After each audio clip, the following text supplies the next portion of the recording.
그리고 이어서 예상 참이 지속적인 항전을 촉구하는 우거왕을 죽이고 항복했다. 그러나 왕의 죽음에도 불구하고 왕검성은 함락되지 않았다. 우거왕의 대신이었던 성희가 자녀 세력을 수습하여 항전을 계속했기 때문이다. 이에 중국은 위만조선의 지배 세력을 이간하기 위해 노력했으며 마침내 성희를 죽이도록 만드는 데 성공했다. 이로써 위만으로 시작된 위시조선은 그 손자인 우거왕에 이르러 86년 만에 멸망하고 말았다. 안녕하세요. 2025년 1월 25일 좌니록입니다. 여러분들 드디어 황금 연휴가 시작됐습니다. 힘들고 피곤했던 그런 날들을 좀 잊어버리시고 푹 쉬시면서 원기 회복하시길 바라겠습니다. 황금 얘기하니까 생각나는 게 우리나라 영토에서 황금기가 3번 정도 있었다고 저는 생각을 해요.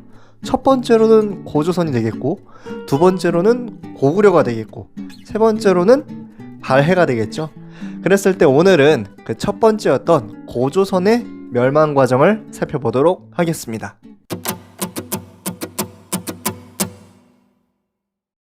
네, 고조선은 삼국유사에 기원전 2333년에 건국되었다라고 전해지는 고대 국가입니다. 원래 플레임이 조선인데 뒤에 나와 있는 조선이랑 구분을 하기 위해서 고조선이라고 붙여 쓴 거예요. 근데 이 고조선이 실제로 언제 건국됐는지는 좀 의견이 분분합니다. 고고학계 같은 경우에는 그 유물을 통해서 이제 언제 건국됐는지를 추정을 하거든요. 그랬을 때 기원전 15세기 보기도 하고 또 9세기, 5세기 이 유물을 뭘로 기준으로 삼냐에 따라서 다릅니다. 또 문헌 쪽으로 봤을 때에는 중국의 관자라는 책이 있어요.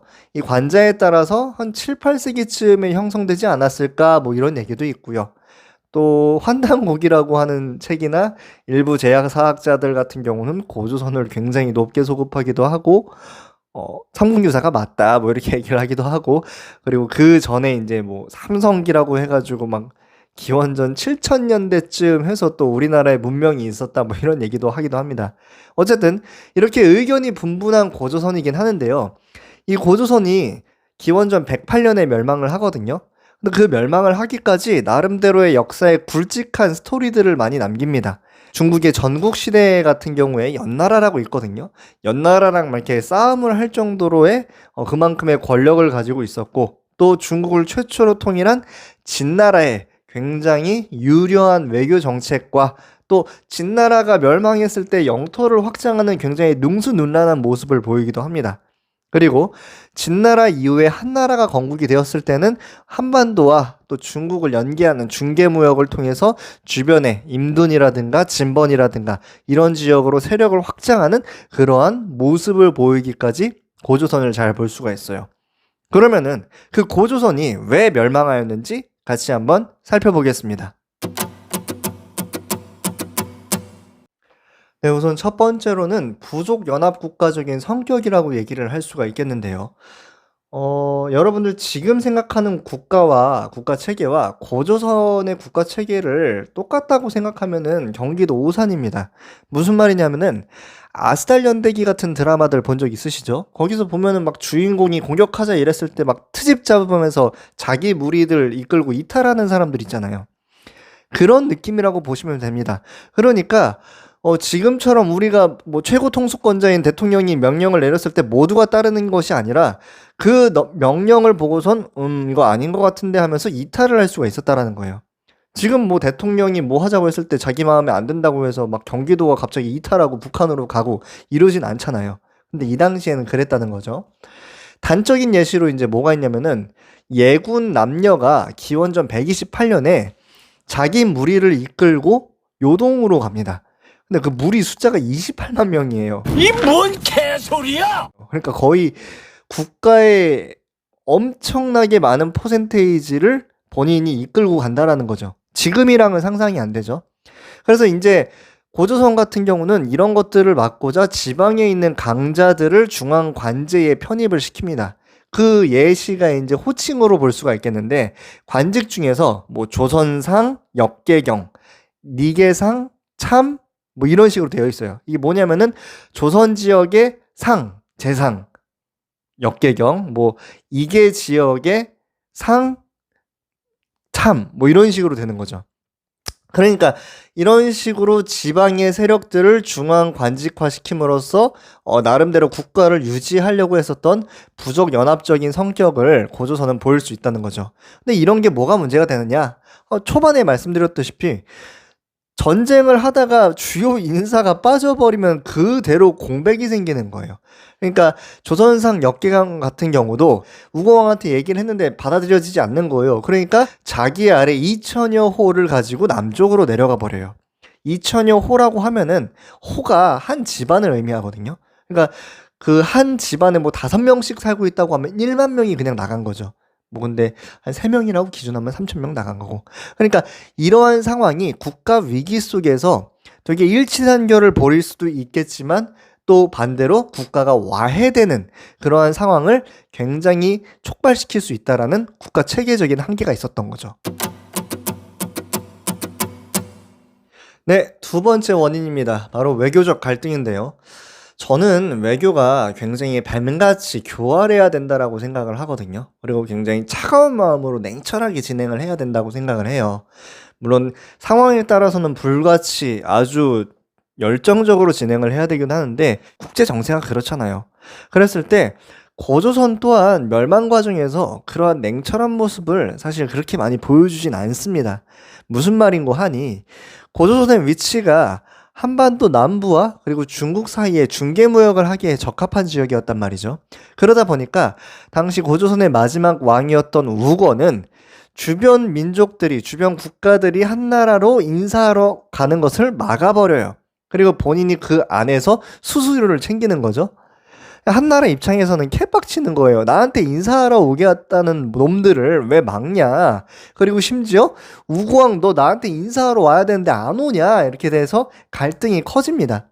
근데 한나라 입장에서도 명분이 없다 아닙니까? 그러니까 어떻게 사신을 보냅니다. 서파라고 하는 사신을 보내는데 서파가 이제 딱 가가지고 우고왕이 말을 잘 안 들을 것 같은데 라고 생각을 해요.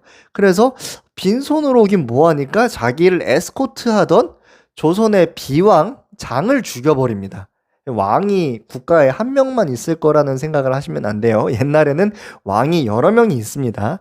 그랬을 때 그 장을 죽여버린 다음에 걔를 이제 내가 군공 세웠습니다. 폐하 이렇게 얘기를 하는 거죠. 당시 이 한나라의 황제는 한 무지였는데 아주 무력적으로도 뛰어나고 미친 사람입니다. 굉장히 강력해요. 그러니까 이제 서파도 이런 짓을 벌이지 않았을까.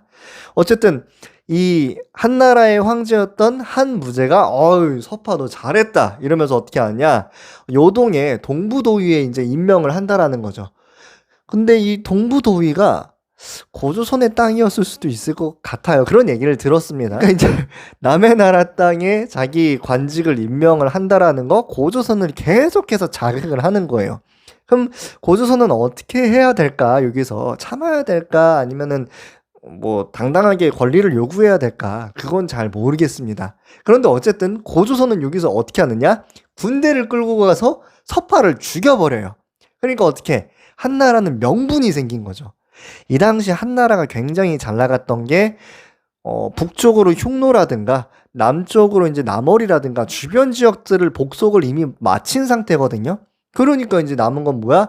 서쪽도 이제 정리를 했고 동쪽에 있는 고조선을 이제 정리할 수 있는 상황이 생긴 거죠. 근데 고조선이 군대를 이끌고 우리 지역이라고 선포했던 그 지역에 서파를 죽여버렸네. 명분이 생긴 거죠.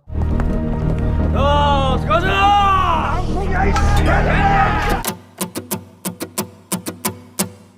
네, 마지막으로 세 번째, 지배층의 분열입니다. 한나라랑 이제 고조선이랑 전쟁을 벌여요. 전쟁 초반기 같은 경우는 고조선이 굉장히 잘 싸웁니다. 그게 얼마나 대단한 거냐면은 당시 한나라는 고조선을 멸망시키기 위해서 육군 5만 명의 수로로 7천 명을 보내요. 그런데 고조선이 막 폐수 서군이라든가 폐수 상군이라든가 이런 잘 조직된 군대 편제로 효율적으로 막아냅니다. 물론 폐수 상군은 패했지만 어쨌든 그렇게 몇 달이 지나도록 이제 전쟁이 계속되니까 한나라도 초조한 거예요. 그 과정에서 화의 과정을 거칩니다. 고조선의 우고왕의 태자가 이제 간단 말이죠. 근데 여기서도 고조선의 역량을 확인할 수 있는 게 앞으로 고조선이 말 5,000필과 식량과 군사 1만 명을 한나라에 제공해 줄게 라고 제의를 할 정도로, 제가 그냥 말씀을 드렸지만 군사 1만 명, 뭐 말 5,000마리 이런 게 어디 강아지 이름은 아니잖아요. 그러할 정도로 고조선이 나름대로 역량이 있었다라는 거죠. 그런데 전쟁이 장기화되면서 지배층이 분열을 하게 됩니다. 앞서 살펴봤듯이 조선상의 역계경 같은 경우는 왕에게 자기의 의견이 받아들여지지 않자 남쪽으로 내려간다는 거죠. 일부 이 사람들을 데리고. 이 국가 위기 상황에서 얼마나 큰일입니까? 더불어서 뭐 니계상 참이라든가 또 조선상 노인이라든가 이런 사람들이 내부적으로 주화파를 형성을 하게 돼요. 그러면서 우고왕에게 얘기하는 거죠. 이제 그만 싸워야 됩니다. 백성들이 죽어가고 있어요. 막. 근데 우고왕이 이걸 얘기를 듣습니까? 안 듣는다는 거죠. 그러니까 어떻게? 니계상 참이 사람을 보내서 우고왕을 죽여버려요. 그런 다음에 기원전 108년 고조선은 멸망하게 되는 거죠. 그런데 이게 왜 지배층의 분열이 국가의 멸망의 직접적인 요인이냐? 한나라의 이후 대응을 보면은 알 수 있습니다. 이 중국의 대역사가인 사마천 같은 경우는 조선을 멸망시킨 다음에 거기에 투입되었던 장수들 중에서 제후가 된 사람이 없다라고 얘기를 해요. 그러니까 상을 받는 사람들이 없다라는 거죠. 실제로 조선 원정에 투입된 4명의 장수가 있습니다. 뭐 누선이라든가 양복이라든가 뭐 이런 사람들이 있는데 3명은 참수를 당하고요. 1명은 서인으로 강등이 됩니다. 그러니까 이것은 결국에 뭐냐면은 군사적으로는 그 대제국이었던 한나라가 고조선에게 어떻게 보면은 우위를 이렇게 점하지 못했다라고 볼 수가 있다라는 거죠. 그렇지만 결국엔 지배층의 내분으로 고조선은 멸망한 것입니다.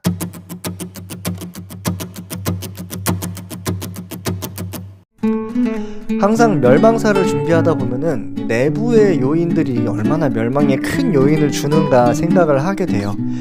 그렇기 때문에 지금 현재 우리나라는 굉장히 잘 나가고 있는 상황이잖아요. 좀 요즘 힘들긴 하지만 뭐 경제권도 20위 내외이고 군사권도 10위 내외이고 이런 상황이 없었단 말이죠. 그렇기 때문에 이렇게 잘 나가고 있을 때 전 국민이 정신 차리고 일치단결을 해야 되는데 요즘 뭐 언론이라든가 정치권이라든가 일부 이제 유튜버들 이런 사람들이 국민들을 분열시키고 더 이상 진행돼서는 안 되는 그런 이념 논쟁으로 국민들의 눈을 가리고 있는 지금 현실이 굉장히 안타까워지는 시간들입니다. 이를 위해서 저도 앞으로 더 열심히 노력하도록 하겠습니다. 여러분들 황금 연휴 푹 쉬시길 바랄게요. 자, 이상으로 2025년 1월 25일 전이록을 마치겠습니다.